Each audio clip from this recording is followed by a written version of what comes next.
क्या ईरान के साथ बड़ा धोखा हुआ है? क्या अमेरिका ने बड़ा धोखा दिया है? क्या सीज फायर में पाकिस्तान का इस्तेमाल हुआ है?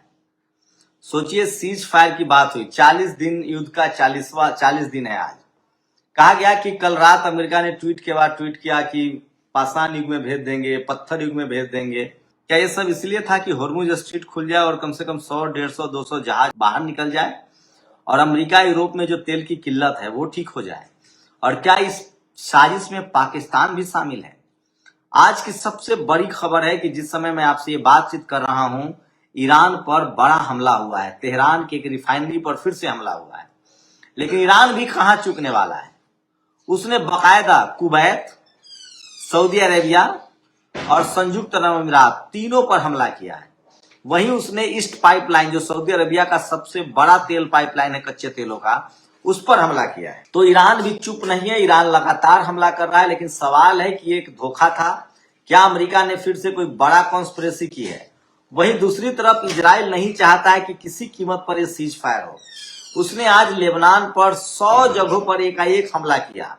जब दुनिया को यह पता चल गया था कि सीज फायर है, अब युद्ध नहीं होगा, तब उसके बाद यह हमला हुआ। इसका मतलब है कि क्या यह सोची समझी कॉन्स्पिरेसी है?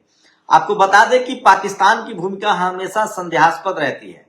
यूनाइटेड नेशन में जब बहरीन ने एक प्रस्ताव लाया कि होर्मुज स्ट्रीट को खोला जाए, तो रूस और चीन ने बाकायदा वीटो लगाया, जबकि पाकिस्तान एब्सेंट था। तो ये भी बड़ा सवाल है। तो क्या ईरान के साथ कहीं पाकिस्तान धोखाधड़ी तो नहीं कर रहा है, कोई खेल तो नहीं खेल रहा है? लेकिन ईरान है, अगर पाकिस्तान ने इस तरह की हरकत की तो जो Iran Kuwait, Bahrain, Oman, Syria, Jordan, Saudi Arabia, Qatar, इन तमाम देशों पर हमला कर सकता है, उसके लिए पाकिस्तान भी दूर नहीं। लेकिन अब ईरान ने साफ कहा है कि हम ऐसा कोई सीज फायर नहीं मानेंगे जिसमें फिलिस्तीन पर हमला होता रहे और लेबनान पर हमला होता रहे। मतलब साफ है कि ईरान अभी भी लड़ने के मूड में। कहा जा रहा है कि पाकिस्तान ने बाकायदा पता कर लिया कि ईरान के पास कितने हथियार हैं। पाकिस्तान के हवाले से कहा गया कि 15,000 और मिसाइल बचे हैं और लगभग 50,000 और ड्रोन है।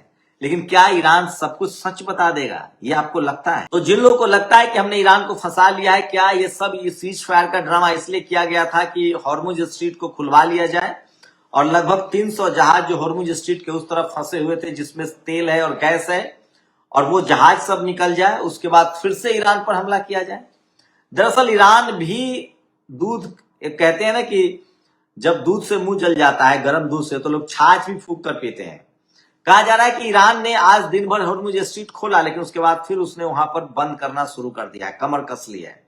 सोचिए, पहले आपको बता दें कि समझौते में अमेरिका घुटने पर आ गया था। जो 15 पॉइंट्स थे उसको पहले अमेरिका ने माना, फिर उसके बाद ईरान ने माना। मतलब वो सारे 15 पॉइंट्स ईरान के तरफ से थे। होर्मुज स्ट्रीट पर हमारा कब्जा रहेगा, हम टोल लेंगे, हम पैसा लेंगे। अब तक वो फ्री था। सोचिए, अमेरिका के हमले और इजराइल के हमले से दुनिया को क्या नुकसान हो रहा है, सो समझिए। पहले होर्मुज स्ट्रीट खुला था, सबके लिए फ्री था। अब उस पर कम से कम $2 मिलियन, $20 लाख जो है एक शिप पर किराया टोल लेगा ईरान। तो दुनिया के देशों को तेल महंगा मिलेगा। ये अमेरिका और इजराइल की वजह से। अल मंदेब भी बंद कर सकता है। साथ ही ईरान को जो भी नुकसान हुआ उसकी भरपाई अमेरिका करेगा। वो यूरेनियम संवर्धन, इनरिचमेंट करता रहेगा। साथ ही वो उस पर अब कभी आप हमला नहीं कर सकते हैं, उस पर कोई बंदिशें नहीं होंगी। साथ ही फिलिस्तीन आजाद होगा, इजराइल लेबनान पर हमला नहीं करेगा। ये सारे उस बात में लिखा हुआ था। लेकिन अब कहा जा रहा है कि अब अमेरिका ने कहा है कि नहीं, हम लेबनान के बारे में बात नहीं जानते हैं। हमारी बातचीत हुई है कि हम आप पर हमला नहीं करेंगे, आप हम पर हमला मत कीजिए। तो सवाल है कि फिर तेहरान पर हमला कैसे हुआ? फिर से इसीलिए तेहरान ने सऊदी अरेबिया, कुवैत और पर हमला किया है और संयुक्त अरब अमीरात, इन 3 देशों के सैनिक अड्डों पर फिर से हमला किया है। ईस्ट वाला जो पाइपलाइन है सऊदी अरेबिया का तेल की सप्लाई का, उसको उड़ा दिया है। तो ये युद्ध फिर से बड़ा होता जा रहा है। देखने वाली बात होगी कि सीज फायर का क्या होता है। वहीं फ्रांस ने कहा है कि लेबनान पर हमला करना बर्दाश्त के बाहर है, यह सीज फायर का उल्लंघन है। लेकिन हमला तो ईरान पर भी हुआ है। लेकिन मैं फिर कह रहा हूं कि क्या ईरान को फंसाया गया है, एक बड़ा झूठ बोला गया है। अमेरिका की वैसे ही सारी गतिविधियां संदेहास्पद होती है, लेकिन ईरान दूध का जला छाछ भी फूंक कर पीता है। वो सजग है, सचेत है। और कहा जा रहा है कि होर्मुज स्ट्रीट को फिर से बंद करना शुरू कर दिया गया है। मतलब तेल और गैस की समस्या फिर से शुरू हो सकती है। सवाल है कि डोनाल्ड ट्रंप चाहता क्या है। ये तो बात सही है कि ये जो समझौता है इसमें बहुत अमेरिका के लिए घुटनों पर गिरना है, जिसे कहते हैं ना पैर धोकर पीना। ईरान का पैर धोकर अमेरिका पी रहा है, क्योंकि उसने जो समझौतों में डाला था, जो भी ईरान पर हमला हुआ है, जो भी उसको नुकसान हुआ है, इसकी भरपाई अमेरिका को करना होगा। अब उस पर कोई प्रतिबंध नहीं रहेगा, वो जिसको चाहे तेल बेच सकता है। इजराइल लेबनान पर हमला नहीं कर सकता है, फिलिस्तीन पर हमला नहीं कर सकता है। तो ईरान ने काफी ठोक बजाकर ये पॉइंट्स बताए थे। लेकिन सवाल है कि अगर इस पूरी बातचीत में अगर पाकिस्तान है तो फिर वो संदेह के घेरे में है, फिर पाकिस्तान की अमेरिका कितनी बात मानेगा। लेकिन एक खबर ये भी आ रही है कि इस समझौते के पीछे चीन भी है, और चीन ने बाकायदा ईरान को आश्वस्त किया है, उसको भरोसा दिलाया है कि अगर अमेरिका कोई धोखा करता है, कोई सीज फायर करता है, तोड़ता है, तो हम इस युद्ध में खुद शामिल रहेंगे। ये भी बात सही है। रूस और चीन की वजह से ईरान इतना लड़ पाया है। वही रूस ने तो साफ साफ कहा है कि घुटने पर आया है अमेरिका। अमेरिका और इजराइल ये युद्ध हार चुका है। सवाल है कि इजराइल नहीं चाहता है कि अमेरिका इस युद्ध से बाहर निकले, क्योंकि वो फंस चुका है। और इजराइल को बचाने कौन आएगा, क्योंकि इजराइल पर ईरान भी हमला करेगा, इजराइल पर लेबनान भी हमला करेगा जो हिजबुल्लाह है, इजराइल पर हमास भी हमला कर रहा है जो फिलिस्तीन का लड़ाका है, इजराइल पर यमन के लड़ाके हुती भी हमला कर रहे हैं। तो ईरान की कोशिश है कि एक जैसी पहली स्थिति थी वैसी स्थिति बना के रखी जाए। लेकिन मैं फिर कह रहा हूं, ईरान ने सीज फायर जरूर किया है अमेरिका के कहने पर, लेकिन वो अभी चुका नहीं है। जिस तरह के रिएक्शंस आ रहे हैं, जिस तरह के बयान आ रहे हैं, तो ये युद्ध दुनिया के पक्ष में नहीं है। गैस तेल की किल्लत हुई है, गरीब लोगों की लाचारी बढ़ेगी, दुनिया भर की इकोनॉमी खराब होगी, खुद से खाड़ी देशों को खड़ा होने में समय लगेगा, सालों का समय लगेगा ईरान। लेकिन तेल की कीमतें घटेंगी, क्योंकि 40% क्रूड ऑयल ईरान के पास है और वो अब खुले बाजार में तेल खरीद सकता है। और दुनिया भर में इस युद्ध के बाद तो ये बात तो साफ है कि जहां ईरान से लोग अब बात करने से डरेंगे, झगड़ा करने से डरेंगे, युद्ध करने से डरेंगे, अमेरिका से कोई नहीं डरेगा। यही बात रूस ने कहा है कि अमेरिका की अब कोई हैसियत नहीं रह गई, अमेरिका घुटने पर आ गया है, उसको दुनिया ने, ईरान ने ठेंगा दिखा दिया है। तो क्या कोई बड़ा पलटवार कर सकता है? हमारे यहाँ कहावत है, चोर चोरी से जाए सीना जोरी से ना जाए। तो क्या एक कॉन्स्पिरेसी कर रहा है ईरान? क्या फिर से वो कॉन्स्पिरेसी करेगा? ये सबसे बड़ा सवाल है। और देखिए आगे आगे क्या होता है। लेकिन ईरान ने अपनी ताकत तो दिखा ही दी है, युद्ध का तरीका बदल दिया है, खाड़ी देशों से अमेरिका को भगा दिया है, पेट्रोकेमिकल जो बिजनेस था जिसमें डॉलर में बिजनेस होता था उसको चोट पहुंचा है। और सबसे बड़ी बात, अमेरिकी हथियारों का कोई खरीदार नहीं बचेगा, उसके फाइटर जेट का कोई खरीदार नहीं बचेगा। अब सस्ते हथियार की तरफ दुनिया बढ़ेगी, और ये अच्छा है। जब सस्ते हथियार बनेंगे तो स्कूल अस्पताल पर ज्यादा खर्च आएगा, दुनिया और तरक्की करेगी, मुल्क और बेहतर होंगे।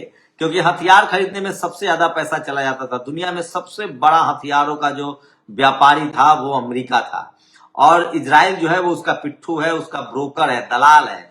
वो दुनिया भर के हथियारों का उपयोग, अमेरिका जो हथियार बनाता था, फाइटर जेट बनाता था, उसका इस्तेमाल इजराइल जो है वो फिलिस्तीन पर करता था, कभी लेबनान पर करता था, और उस हथियार को बेचता था। हथियारों का वो दरअसल प्रदर्शनी ही था। लेकिन वो सारी संभावनाएं ईरान ने खत्म कर दी। अब देखने वाली बात होगी, 1-2 दिन में साफ हो जाएगा। आज सीज फायर के 5 घंटे बाद ही जिस तरह से ईरान में तेहरान के रिफाइनरी पर हमला हुआ, उसके बाद ईरान ने पलटवार किया और कुवैत, सऊदी अरबिया और संयुक्त अरब अमीरात पर लगातार हमले किए। वहीं इजराइल ने लेबनान पर हमला किया। इसका मतलब है कि आज की रात फिर कयामत की रात होगी, और क्या फिर से ईरान इजराइल पर मिसाइल गिराना शुरू कर देगा? क्योंकि इजराइल की सबसे ज्यादा ईरान की दुश्मनी इजराइल से, उसे लगता है कि मिडिल ईस्ट में सबसे बड़ी जो समस्या है वो इजराइल है। एक बात तो तय है कि अभी भी तेल को लेकर इजराइल तय कर चुका है, उसे तेल मिलना नहीं है। ईरान हॉर्मुज स्ट्रीट अब फिर से बंद करने जा रहा है। तो क्या एक बड़ी कोशिश थी, बड़ी साजिश थी कि हॉर्मुज स्ट्रीट खोल के तेल ले लिया जाए और फिर से ईरान पर हमला किया जाए? सवाल है कि डोनाल्ड ट्रंप का जो कैरेक्टर है वो, उसकी जगहसाई हो रही है, लोग उस पर कटाक्ष कर रहे हैं, उसका छीछा लेदर हो रहा है। अमेरिका में उसके खिलाफ महाभियोग लग सकता है। डोनाल्ड ट्रंप खुद को बचने के लिए किसी हद तक जा सकता है, जैसे बेंजामिन नेतन्याहू।